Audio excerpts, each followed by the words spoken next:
Are the Clemson Tigers top dogs in the ACC again?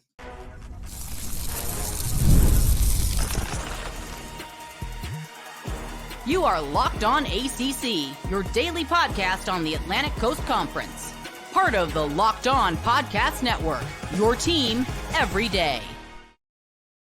Shout out to the everydayers, and thank you so much for making Locked On ACC your first listen and your first watch today. We're available free wherever you get your podcasts. We're free on YouTube. We're part of the Locked On Podcast Network, your team every day. Today's episode is brought to you by Game Time. Download the Game Time app, create an account, and use code Locked On College for $20 off your first purchase. On this episode of Locked On ACC, we're going to discuss the players of the week from Week 7, who's going to repeat in Week 8. Top ACC players here at the midpoint of the season. We're going to talk Week 7 takeaways, look ahead to Week 8, including as we introduce Kenton Gibbs from Locked On Wolfpack. I am Alex Dono from Locked On Canes. One of the teams that has done better so far this year than we expected, Kenton, are the Clemson Tigers. They're not undefeated overall, but they are undefeated in conference. And honestly, since they've started their conference schedule, I would argue Clemson has been probably the most convincing team in the ACC, and they continued that in Week 7 with a dominant performance against Wake Forest. Absolutely. And I can admit I was wrong about this team. I thought it was over. I thought, hey, Dabo doesn't want to adjust to modern times. Clemson is cooked. They're playing phenomenal football in every facet of the game, and you have to give them their props, their credit, their love, because even if you want to argue, well, they're not beating anybody, you can only play who's in front of you, and they're in conference play. If their conference schedule is what it is, tell the rest of the ACC to get better, because they are kicking ass and taking names in a major way, making guys like me look very stupid who believe, hey, it's over, it's done. They don't want to adjust. They don't want to adapt. They don't want to use the portal. They don't want to do all the things it will take to be a successful college football team in 2024. And they say, hey, we got to have success. We'll be just fine without. Yeah, and Clemson, I'll say they have a couple of advantages when it comes to reaching the ACC Championship game, Kenton, because they've already played 4 games of their conference schedule and they're 4-0, whereas Miami, who is unbeaten in conference right now, just 2-0. SMU just 2-0 in conference so far. So Clemson is already halfway down their conference schedule. Every team plays 8 conference games. But Miami, obviously they've had great moments this year. They're unbeaten overall. SMU also unbeaten in conference, a 1-loss overall team like Clemson. And one of the hot button topics that's been brought up a lot, Kenton, is we could see a scenario this year. This wouldn't factor in for Pitt, who's also undefeated, because Pitt, they're going to face Clemson later this year. Yeah. But we could see a scenario where Miami, SMU, and Clemson, none of which play each other this year, all go undefeated in conference. And then I've been, doing the reading and trying to figure it out this week. What happens if all those teams go unbeaten in the ACC and none of them play each other? I think I found the tiebreaker. Would you like to hear it? I absolutely would love to hear it, because there's been a lot of, it's a coin toss. It's the rankings. I feel like the answer is neither. A rock, paper, scissors tournament is actually the answer. Can you believe that? Oh, I thought it was flipping coins like they did on Friday Night Lights to see who gets into state playoffs.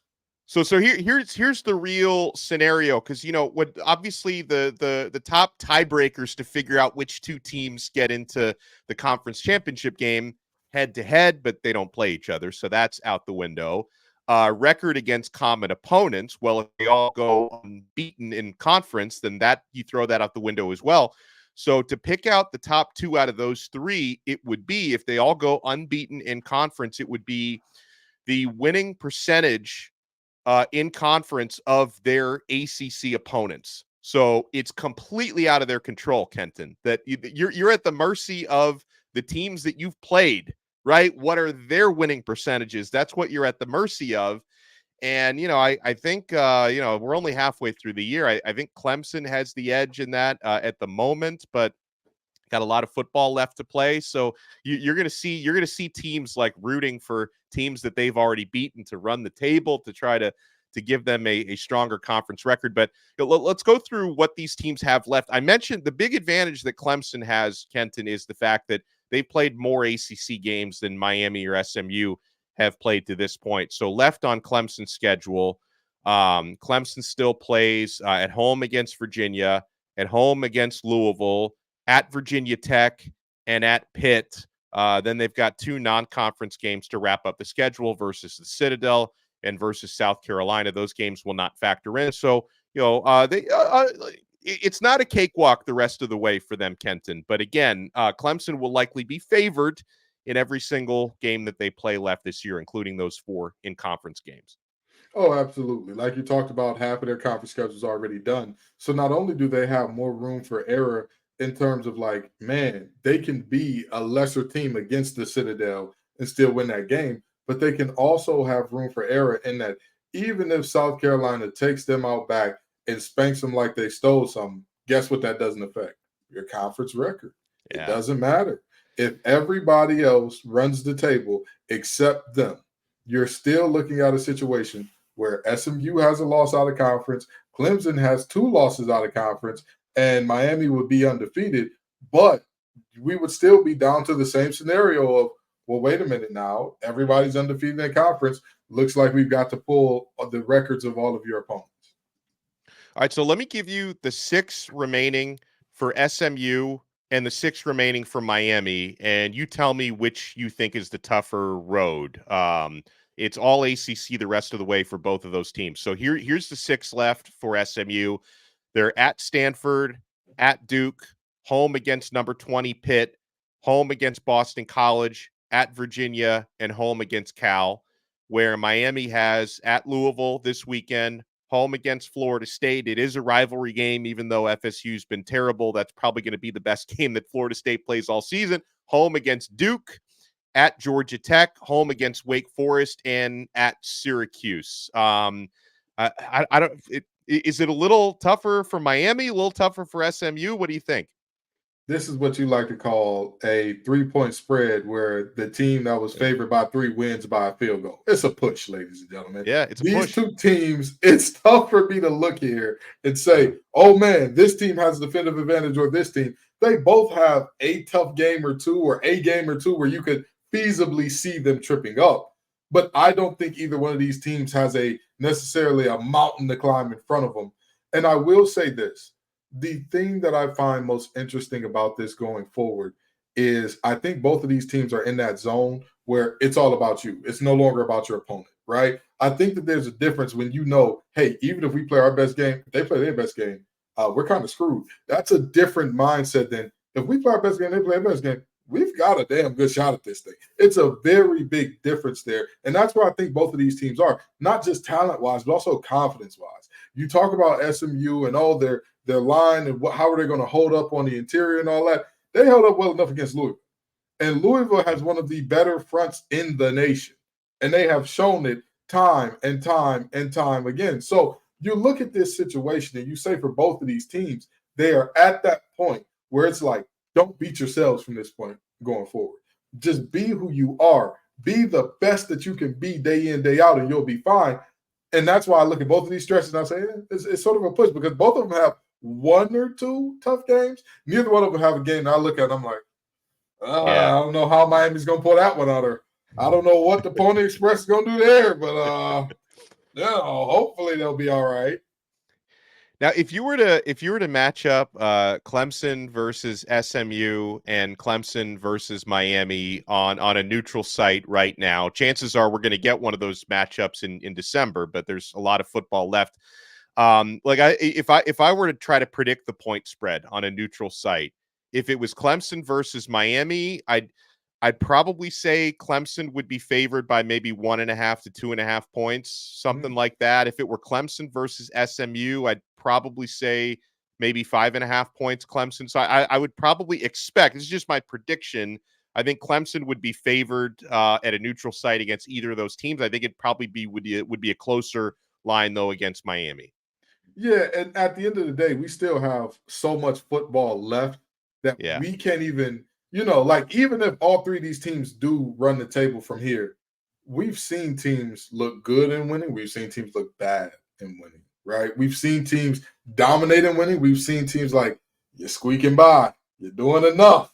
but it's getting close. So, of course, in terms of the betting lines and all that, it'll fluctuate. But I think either way you cut it or slice it, there is nothing SMU could do to make themselves a closer the point spread would be smaller than Miami. Even if Miami went on to lose 2 games in conference, and we were talking only hypothetical. The hypothetical game between Miami and Clemson would have a closer point spread than what people would believe of SMU and Clemson, unless them boys from Dallas absolutely steamroll everybody in front of them. There's no way that they would have a closer point spread than Miami. Well, we still want to talk a little bit more week 7, look ahead to week 8 coming up. Now, SMU and Miami both had bye weeks in week 7. I mentioned Clemson had a dominant win against Wake Forest. They were down 7-0, but then they never trailed again at that point. ACC Players of the Week were crowned. We had the Eli Holstein reign of terror come to an end. We finally have a new ACC Rookie of the Week. You know what you want to do, my friends? We're only getting started. You want to keep it locked right here on this brand new episode of Locked On ACC. We're only getting started with Game Time. Folks, if you're looking for great deals on tickets, especially last minute, check out the Game Time app. Game Time is the only ticket app that Kenton and I use because you're getting the best prices, including right before or even right after the event starts. You're getting the best features. You're getting all-in pricing. You're getting the Game Time price guarantee, where if you find tickets in the same section and row for less, Game Time will credit you 110% of the difference. And I love the new Game Time Picks feature. Makes getting tickets to see your favorite teams play live even easier because Game Time Picks filters out all the fluff to show you only incredible deals on great seats, so you don't have to waste time searching through thousands of tickets. Guys, you can get a panoramic view from your seat right there in the app before you buy. I'm telling you, you need to take the guesswork out of buying tickets with Game Time. All you have to do is download the Game Time app, create an account, and if you use our code LOCKEDONCollege, they're going to give you $20 off your first purchase. How about that? We got a deal for you. Terms apply. Again, create an account and redeem code LOCKEDONCollege, all one word, for $20 off. Download Game Time today. What time is it? It's game time. Thank you so much for making this episode of Locked On ACC your first listen and your first watch today. We're available free wherever you get your podcasts. We're free on YouTube. We're part of the Locked On Podcast Network, your team every day. For your next listen, make sure you check out Kenton and Grayson do an awesome job on Locked On Wolfpack. I host Locked On Canes. I'm going to be having a crossover episode with Dalton Pence from Locked On Louisville tomorrow, so we have that to look forward to. Who does NC State have this week, Kenton? You guys doing a crossover this week? I highly doubt that we'll be doing a crossover, seeing as how while the Calgorithm has gone crazy, it's exploded all over the TL and everybody's loving it. We don't have a Locked On Cal host that we have. I was gonna say you got to get Lawrence on, but I think Lawrence is traveling this week for his lecture tour. I think. Yeah. Lawrence is a celebrity. We small potatoes. You know what I mean? Anytime you get Lawrence, you working with a good day. We've had too many good days already. Oh man! All right, so going back to last week, we've had the ACC Players of the Week have been crowned. I mentioned Cade Klubnik. He was quarterback of the week, 309 yards and 3 touchdowns against Wake Forest.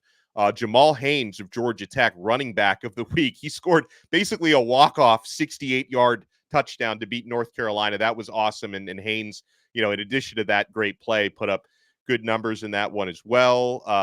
Jackson Meeks, Syracuse receiver, had a career-high 11 catches for 116 yards. He was the receiver of the week. Kalen Rutledge out of Georgia Tech was the offensive lineman of the week.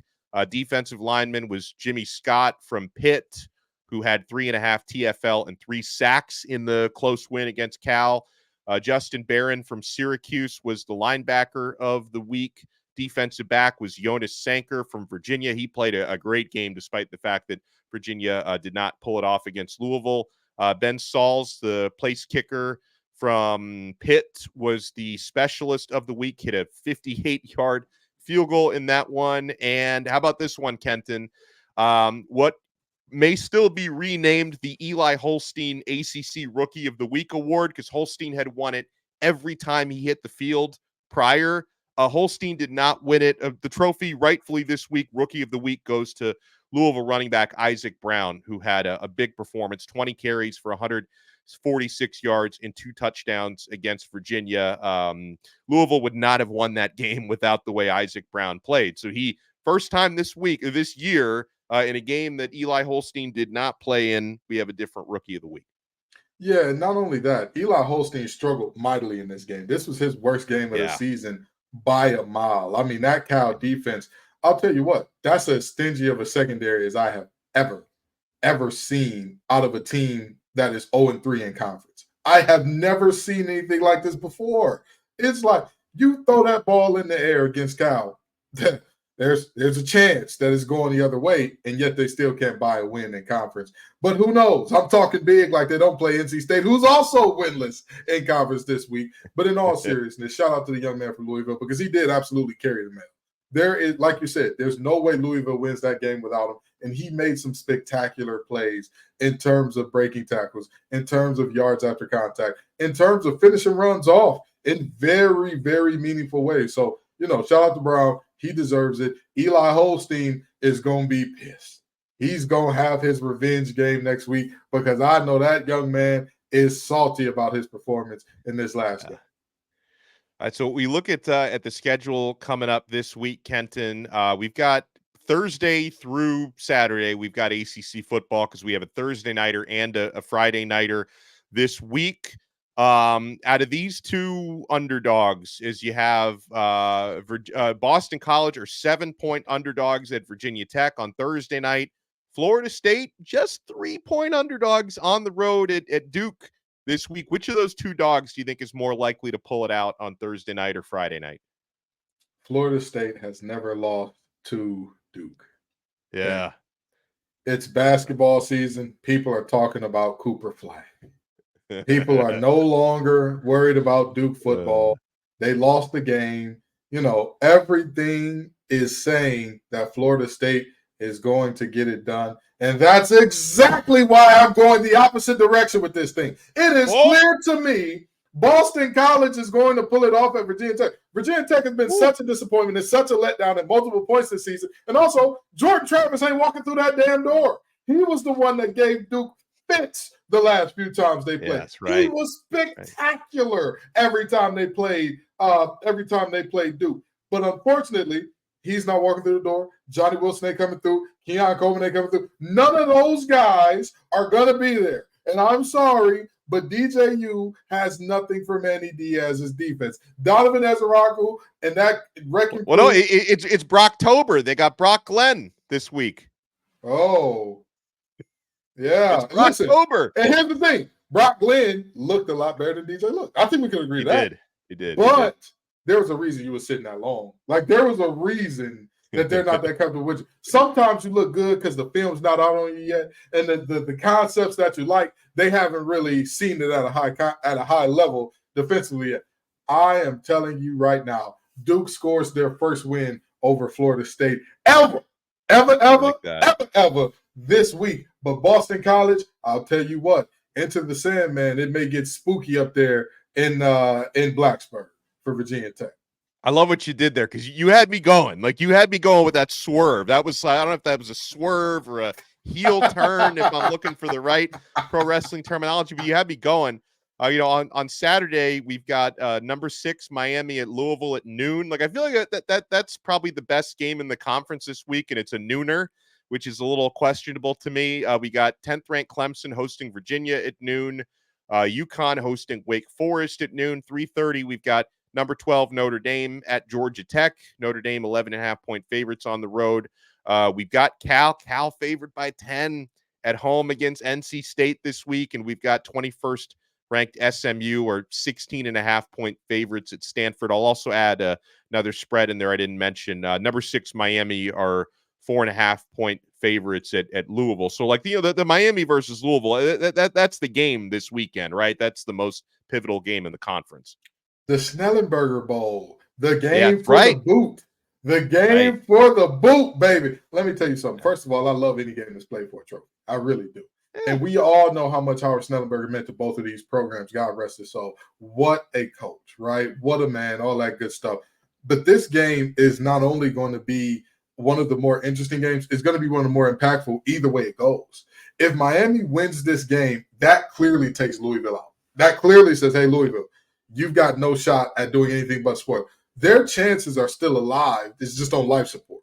You're going to need some help. And also in a moment like this, you can create your own help by beating a Miami. You can do that in a very meaningful way. But if they lose this game, all right, that's it. That goal is done, not happening. I believe that would eliminate them from contention for a 10-win season as well, I believe. So they're 4-2. Yeah. So, or a 10-game regular season rather. They could still get there with a bowl game, or if things go wrong and they got to the ACC Championship, which would be nothing short of an act of God at that point. But you get my point here. I think that game has a ton of intrigue to it. But I'm gonna tell you, this garbage bowl with the Calgorithm and NC State, that game may be the most entertaining because Cal doesn't know how to blow a team out. They don't know how to do it. It doesn't matter who you are. And, they say that's the wokeness in Cal, that they want to equally distribute points. So much so that they wasn't, they're giving you DEI touchdowns, So with that in mind, I really do want to see, is that game going to be as close as we think? And can that defensive backfield get to a freshman quarterback that we know he's a freshman? He's prone to make the freshman mistake, but can Cal capitalize? Because time and time again, they play up to opponents, they play down to opponents. So which Cal are we going to get in this game? That's why I don't think they're going to cover the double-digit spread, because you tell Cal about a point spread, they think you're talking communism. You got to spread the points around. That's what they think you're talking about out there.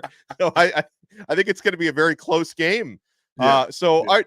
So there have been standout players in the ACC this year, but I was looking through. ESPN put out a list of top 25 college football players, regardless of conference.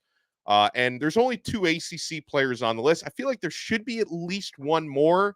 Let's go through that when we come back. You guys want to keep it locked right here. We're not done yet on this brand new episode of Locked On ACC. We're certainly not done with FanDuel. Guys, this is America's #1 sports book. And if you've heard us talking about the point spreads for this weekend, is the Calgorithm going to cover a double-digit spread? Are SMU going to cover minus 16.5 points out west at Stanford? Miami, 4.5-point favorites at Louisville. Is Boston College going to cover that 7-point spread? They're 7-point underdogs at Virginia Tech. You need to check it all out at FanDuel, America's #1 sportsbook. And NFL fans, you can start the season with a big return on FanDuel. So when you get a hunch in the middle of the game, you can check out the latest stats, view live play-by-play, and so much more on the same page where you place your bets. You'll get started with $200 in bonus bets guaranteed when you place your first $5 bet. That's FanDuel.com, America's #1 sportsbook. Thank you so much for making this episode of Locked On ACC your first listen and your first watch today. Make sure for your next listen, you check out Locked On College Football. Spencer McLaughlin does an awesome job taking you through all the big games, all the big storylines, and check out the Locked On College Football channel because, Kenton Gibbs, you also co-host a show on that channel. So make sure you guys check that out. Locked On College Football is available free on YouTube, and it's also free wherever you get your podcasts. So, I'm looking through this top 25 list from ESPN. Let me give you the whole top 25 midseason players list. They've got at number 25, San Jose State wide receiver Nick Nash. Here's an ACC player, defensive back Noel Williams of Cal, who's got 6 interceptions already this year. That's a full season worth of INTs in half a season. So no argument with Noel Williams being on there. And then you've got to go pretty far to find the next ACC player. Let me just let me skip into that top 10. Actually top 11, because I want to give, even though he's playing for Ohio State, who I have no love for, South Florida's Jeremiah Smith, who's having a very good freshman season at receiver. The guy's a freak. He's number 11 on the list. Number 10 is Oregon defensive lineman Derek Harmon, Michigan State transfer. Number 9 is Alabama freshman receiver Ryan Williams, who's just a phenomenon. Texas A&M defensive lineman Nick Scorton is number 8. Ole Miss receiver Trey Harris is number 7. LSU offensive tackle Will Campbell is number 6.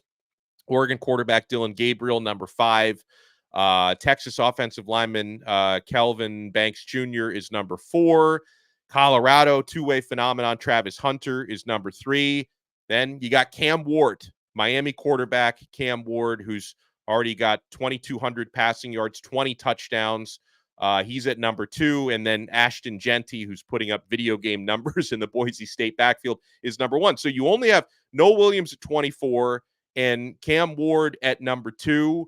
I feel like there's some possible snubs in there, Kenton, like Donovan Ezeraku, the defensive lineman from Boston College. He's got 9 sacks already this year. Like that's a season's worth of sacks and a half a season already. I feel like there's others. Even Cade Klubnik's having a great year at quarterback for Clemson. I feel like there's others in the ACC who could have been in that top 25. Xavier Restrepo at Miami having a great year at receiver. There are many, many guys who I feel like belong in this conversation or not. Donovan Ezeraku being one of them. And I'm going to tell you something. When I look at the defensive line play in the ACC, it has been stellar. There have been defensive linemen showing their tail from the best teams in the conference to the worst team in the conference. I'm looking at you, David Van, who has been phenomenal for NC State. He's been more impactful than the stats could ever possibly say, because if you look at almost every big play in their games defensively, you look at the pick 6 against Tennessee. He was the one who got in there and inflicted the pressure and all that. But very seriously, back to Donovan Ezeraku for a minute, he is not just eating against 1 or 2 teams. You know, he's not just showing up and showing out in 1 or 2 games.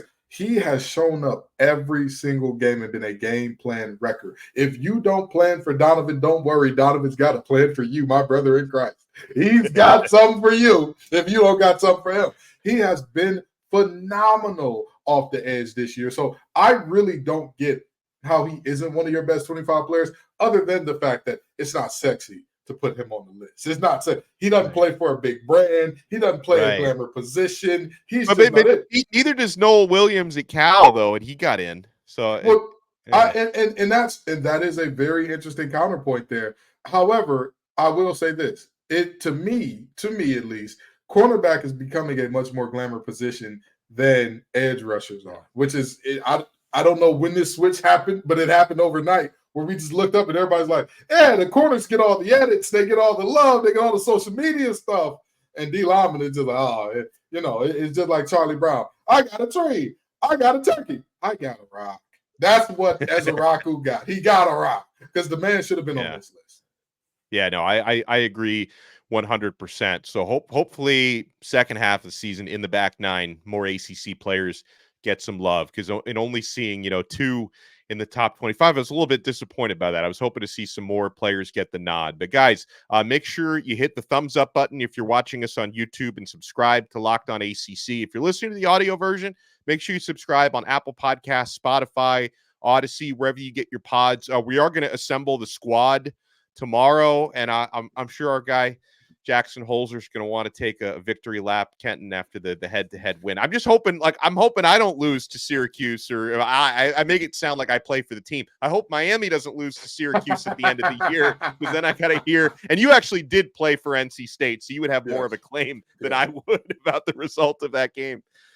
Gave him 3 tendons, but it is what it is. Things happen as they do, and it's a disappointing result. We move on. We sure do. We'll move on to another great episode coming up tomorrow. We'll talk to you then on another episode of Locked On ACC, part of the awesome Locked On Podcast Network. Your team every day.